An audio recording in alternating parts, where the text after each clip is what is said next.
Sabar. Assalamualaikum warahmatullahi wabarakatuh. Kami dari kelompok 10 ingin mempresentasikan mengenai role-based access control studi kasus sistem informasi akademik. Next.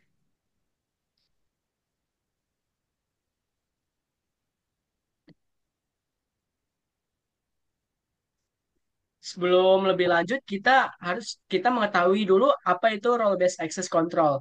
Nah, role-based access control itu merupakan sebuah mekanisme pengelolaan sejumlah hak akses yang lebih fleksibel dibandingkan dengan model control access, mandatory access control, maupun discretionary access control. Selanjutnya,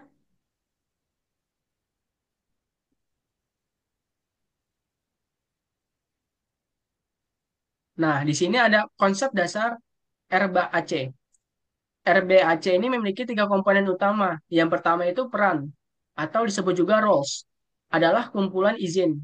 Yang kedua itu pengguna, disebut juga user, yang dimana ditugaskan ke peran tertentu. Selanjutnya, yang ketiga itu ada izin, yang dimana juga disebutnya permission, yang dimana menentukan apa yang dapat dilakukan pengguna. Hubungan antara pengguna, peran, dan izin menentukan akses dalam sistem. Next. Oke, selanjutnya ini adalah studi kasus untuk sistem informasi akademik dengan menggunakan RBAC.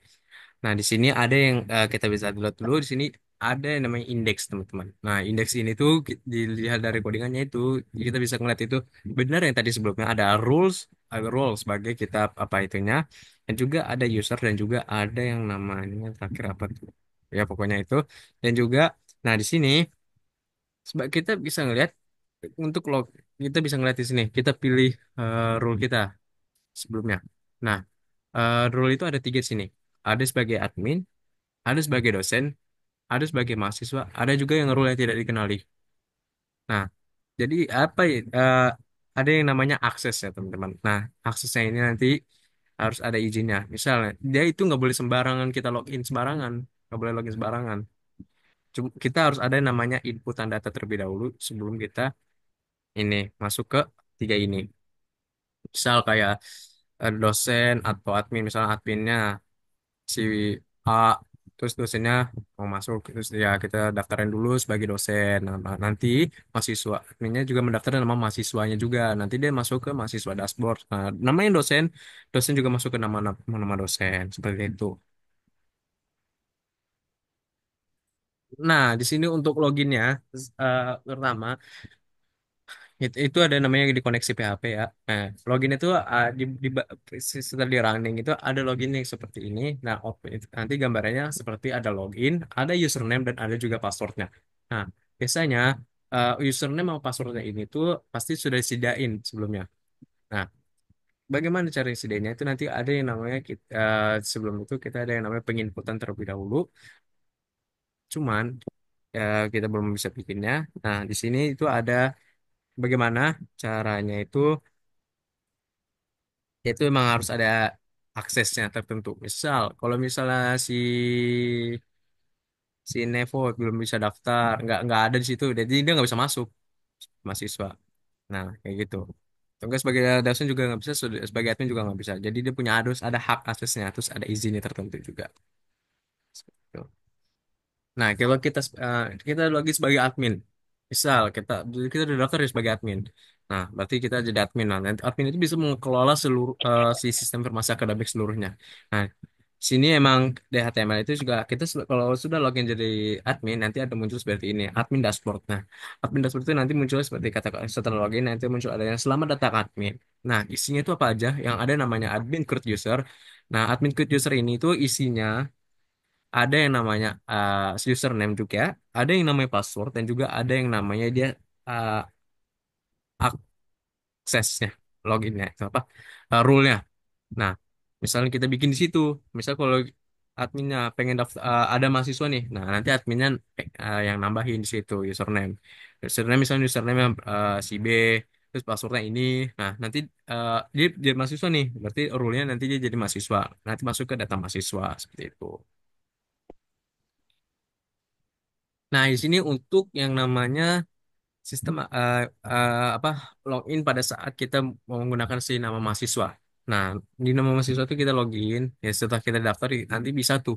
Sebelumnya, kalau sebelum kita daftar ke admin itu nggak bisa. Nah, ini setelah eh, apa namanya sudah terdaftar oleh si admin, nah makanya dia bisa login. Misalnya tadi si mahasiswa si B itu seperti ini akhirnya bisa masuk setelah si di data sama si adminnya. Nah, nanti setelah masuk, nah nanti di bawah situ ada yang namanya dashboard mahasiswa. Nah, dashboard mahasiswa itu nanti ada isinya namanya mata, bisa ngelihat nilai Anda, nilainya. Nah, itu ada nilai mata kuliah, nilai UT, nilai mata kuliah, maksud mata kuliah, maaf, nilai UT, maaf, mata kuliah, nilai UTS sama nilai UAS. Nah, itu nanti itu isinya ada nilai-nilai ini UTS sama nilai UAS itu isinya nanti sama si dosennya tertentu. Nah, ini tuh untuk cara lihat mahasiswa itu apa codingannya, ada apa namanya PHP-nya. Nah, itu di situ ada juga tuh ada nama mahasiswa ID juga itu nilai mata kuliah, nilai UTS, nilai UAS. Itu seperti juga dan juga di kanan juga ada yang namanya mata kuliah, nilai UTS sama nilai UAS. Nah, nanti habis itu disimpan. Oke. Oke, ini skip aja.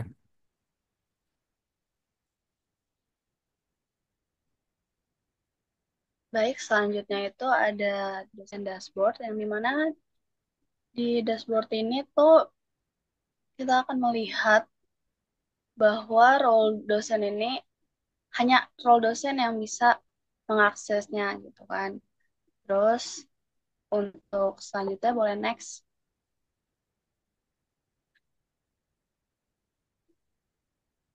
Nah, di dosen input ini di mana dosen bisa mengubah nilai UTS atau UAS dari mahasiswa-mahasiswanya dan kita bisa hanya dosennya aja yang bisa login dan dosen itu bisa mengganti nilai mahasiswa tersebut. Misalnya, mahasiswa ini nilainya kurang dan dia harus melaksanakan remedial gitu.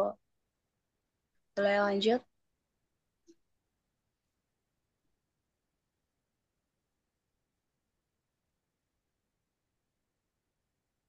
Jadi, untuk alur singkatnya itu,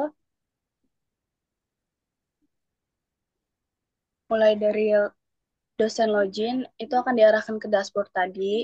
Terus, sistem ini akan ambil data nilai dari yang kelola nilai tadi. Jika ingin diupdate, maka akan melakukan update-nya mengenai database yang ada di SQL-nya tersebut. Terus, misalnya ada yang ingin dihapus nilainya, maka akan dihapus. Setelah itu dikonfirmasi kembali. Nah, terus untuk dikelola nilai ini juga seperti yang sudah saya jelaskan. Misalnya, nilainya itu sudah terkonfirmasi nih oleh dosennya. Jadi, dia tidak perlu untuk ini lagi melakukan perubahan lagi. Boleh dilanjut.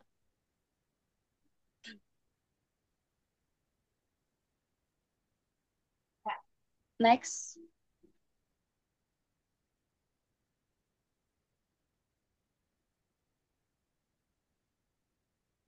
untuk referensinya kita dapat dari tiga jurnal ini.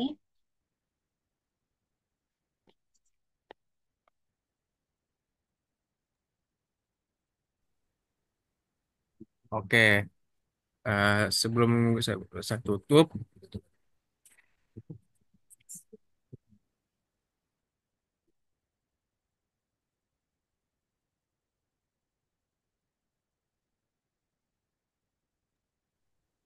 oke, sebelum saya tutup, saya akan memberikan kesimpulan bahwa RBAC ini itu sama aja kita memberi akses, maksudnya izin akses, tuh, teman-teman. Jadi simpelnya itu kayak kita mengakses si data data ini. Jadi misalnya kita bisa sebagai admin, kita bisa sebagai dosen, atau kita bisa sebagai mahasiswa. Nah, Admin ini itu bisa menambah dosen, bisa juga menambah sebagai mahasiswa atau juga bisa menambahkan adminnya juga. Terus dan juga dosen itu dosen itu bisa mengasih nilai dan juga mengelola nilai, bisa diubah nilai. Dan sementara mahasiswa itu hanya bisa melihat nilai. Seperti itu dari penjelasan kesimpulan saya.